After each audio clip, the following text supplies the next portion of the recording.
तो भैया आज हम देखेंगे समाज, जो बोर्ड परीक्षा के लिए वेरी वेरी मोस्ट इंपॉर्टेंट है। हर परीक्षाओं के लिए मोस्ट इंपॉर्टेंट है। आज की वीडियो में अगर पूरा देख लेते हैं तो आपको पूरा समाज समझ में आ जाएगा। तो आप देख लेते हैं। सबसे पहले समाज की परिभाषा देख लेते हैं। परिभाषा में हमारा क्या है, दो या दो से अधिक सार्थक शब्दों के मेल से बने नए शब्द को समास कहते हैं। मतलब दो शब्दों के अर्थ सार्थक से जो शब्द बनेगा, उनके मेल से जो शब्द बनेगा, उसे क्या कहते हैं, हम समास कहते हैं। ठीक है। फिर हमारा समाज के भेद देख लेते हैं। मतलब समाज कितने प्रकार के होते हैं तो देख लेते हैं। तो हम समाज कितने प्रकार, हमारे समाज 6 प्रकार के होते हैं। तो पहला अव्ययभाव समाज, दूसरा तत्पुरुष समाज, तीसरा कर्मधारय समाज, चौथा द्वंद्व समाज, पांचवा द्विगु समाज, छठा बहुब्रीहि समाज। तो समाज की ट्रिक देख लेते हैं। हमारी समाज की जो ट्रिक है वह क्या कह रही है, द्वितीय अब तक, मतलब ये ट्रिक अपने हाथ से बनाई गई है। द्वितीय अब तक, तो से इसको तोड़ लेंगे, दा फिर द्वि फिर अब फिर बा और ता और का, इस तरह से तोड़ लेंगे। तोड़ने के बाद इसको हम लिख लेते हैं ऐसे, जैसे द्व से द्वंद्व हो गया, द्वि से द्विगु हो गया, और आ से अव्ययी भाव समास हो गया, बा से बहुप्रिय समास हो गया, ता से तत्पुरुष समास हो गया, का से कर्मधारय समास हो गया। तो इस प्रकार से हम देख लेते हैं।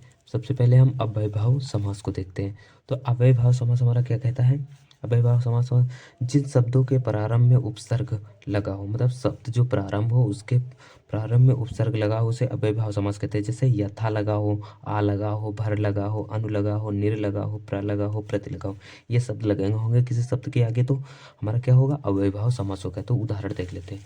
तो उदाहरण हमारा क्या कहता है, उदाहरण में हमारा यथा संभव, मतलब यथा लग गया, मतलब संभव के आगे यथा लग गया तो हमारा क्या हो गया, अव्ययभाव समास हो गया। जैसे यथा प्लस संभव, जैसे संभव हो। ठीक है। जैसे अनु, रूप के आगे अनु लग गया तो हमारा क्या हो गया, अव्ययभाव समास हो गया। अनु प्लस रूप, मतलब रूप के योगी। जैसे आजन्म, जन्म के आगे आ लग गया तो हमारा आजन्म हो गया। तो जन्म से लेकर, तो इसलिए दिन के आगे प्रति लग गया तो हमारा क्या हो गया, प्रति प्लस दिन, तो मतलब प्रत्येक दिन हो गया। इसी प्रकार से हम नेक्स्ट देख लेते हैं। नेक्स्ट हमारा क्या कह रहा है, तो हमारा है नेक्स्ट तत्पुरुष समास। तत्पुरुष समास हमारा क्या कह रहा है, समास को विग्रह करने पर, मतलब कोई समास को जो विग्रह करने पर कारक चिन्ह का लोप होता है, कारक चिन्ह का जो लोप होता है, हो जाता है, उसे तत्पुरुष समास कहते हैं। जैसे काकी को, के लिए, में, पर, से, ये शब्द आ जाएंगे तो हमारा कौन सा समास होगा, तत्पुरुष समास होगा। कब, जब ये किन्हीं दो शब्दों के बीच में आ जाएंगे तब। जैसे उदाहरण में हम देख लेते हैं। उदाहरण में हमारा देख लेते हैं। उदाहरण में जैसे यज्ञ प्राप्त, मतलब यज्ञ को प्राप्त, यज्ञ को प्राप्त, बीच में को आ गया ना, हमारा बीच में को आ गया तो हमारा कौन सा समास हो गया, तत्पुरुष समास हो गया। जैसे मन चाहा, मन से चाहा, से आ गया ना, तो से आ गया तो हमारा मन से चाहा हो गया।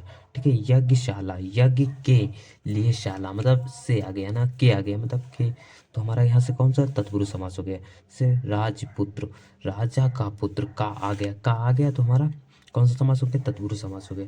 जैसे धर्मवीर, धर्म में वीर, में आ गया तो हमारा कौन सा समास हो गया, तत्पुरुष समास हो गया।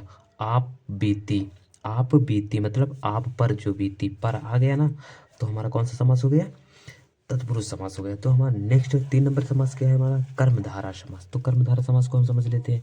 कर्मधारय समास हमारा क्या कहता है, जिस समास में प्रथम पद, मतलब कोई समास है उसका प्रथम पद की विशेषता बताता हूँ, मतलब प्रथम, जिस समास के प्रथम पद दूसरे पद की विशेषता बताता हो उसे कौन सा समास कहते हैं, कर्मधारय समास कहते हैं। इसका नोट्स हम देख लेते हैं। नोट्स, पद के तुलना हो या पद की तुलना हो, या जो के समान विग्रह करने पे हो जाए। जैसे चरण कमल, चरण कमल, मतलब चरण कमल के समान है। जैसे उदाहरण में आप देख सकते हैं, चरण विग्रह करने पर हमारा क्या होगा, चरण कमल, मतलब चरण जो है कमल के समान है चरण। ठीक है। जैसे कमल नयन, कमल के समान है नयन।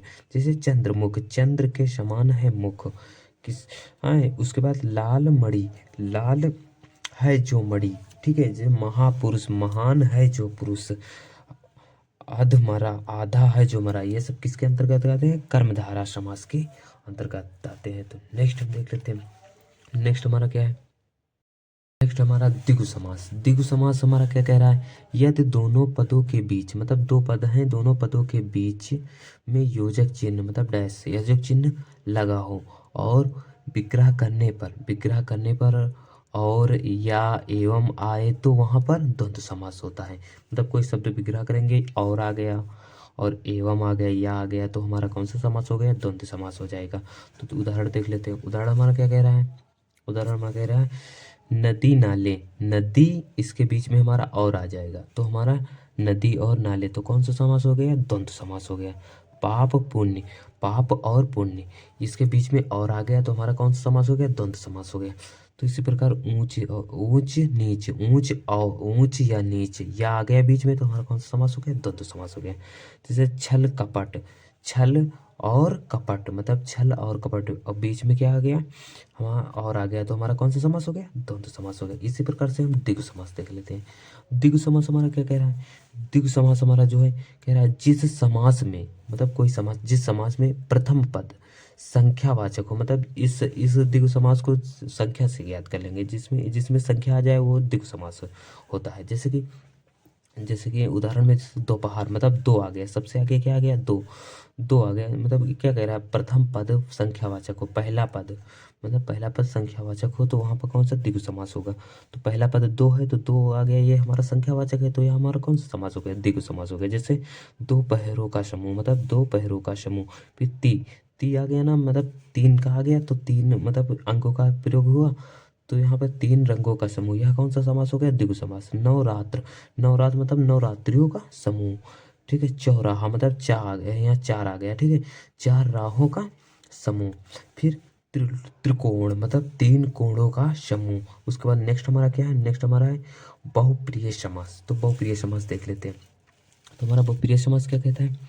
बहुप्रिय समास कहता है हमारा जिस समास में कोई भी पद प्रधान हो, मतलब कोई भी पद प्रधान हो नहीं होता, मतलब कोई भी पद प्रधान नहीं होता, अर्थात दोनों पद मिलकर किसी तीसरे पद की ओर संकट करते हैं, मतलब संकट करते हैं, उससे बहुप्रिय समास कहते हैं। जैसे इस समास के अंतर्गत देवी देवता ज्यादातर आते हैं। जैसे धन श्याम, धन श्याम, धन के समान श्याम मतलब कृष्ण जी। और उसके बाद लंबोदर, लंबा है उदर जिसका, जैसे गणेश भगवान जी, ठीक है। तीसरा है हमारा गंगाधर, गंगाधर मतलब गंगा को धारण करने वाला कौन है? शिव जी है ना। गंगा को धारण किसने किया है? शिव जी किए हैं अपनी जटा में, ठीक है। फिर नेक्स्ट हमारा क्या है? दशानन, 10 हैं आनंद जिसके, मतलब 10 हैं सिर जिसके, किसके हैं? रावण जी के हैं, ठीक है। फिर नेक्स्ट हमारा क्या? नेक्स्ट उदाहरण हमारा है मृत्युजय, मृत्युजय को मृत्यु को जीतने वाला, मतलब मृत्यु को जीतने वाला कौन है? शंकर जी है ना। तो मृत्यु को जीतने वाला शंकर जी होते हैं। हमें आशा है कि आपको सारे समास समझ में आ गए होंगे। तो मिलते हैं नेक्स्ट वीडियो में।